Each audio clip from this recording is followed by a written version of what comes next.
మన జీవితంలో మనం చేతకాని పరిస్థితుల్లో, ఏం చేయాలని పరిస్థితుల్లో, మనకని నానే పరిస్థితుల్లో లేని వారు ఇక్కడ ఉంటే దేవుడు మీతో చెప్తున్నాడు, నాకు కుదరతలేదు, నాకు శక్తి చాలతలేదు, నేను చేయలేకపోతున్నాను, నాకు సహాయం రావట్లేదు, ఎవరు నాకు న్యాయం చేయట్లేదు, ఎవరు నాకు ప్రోత్సాహపడతలేదు, ఎవరితో నా హృదయాన్ని పంచుకోలేకపోతున్నాను అన్న మనస్తత్వంతో మీరు ఉంటే దేవుడు మీతో మాట్లాడుతున్నాడు. నా జీవితంలో ఇటువంటి పరిస్థితులు ఉన్నప్పుడు దేవుడు ఒకే మాట్లాడాడు. ఆ మాట నేను జీవితంలో మర్చిపోలేను.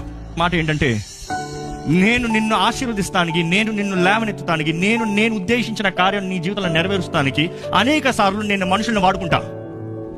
కానీ నేను వాడుకున్న వారు నా మాట వినకపోతే నా మాట మారదు. నేను దేవుణ్ణి.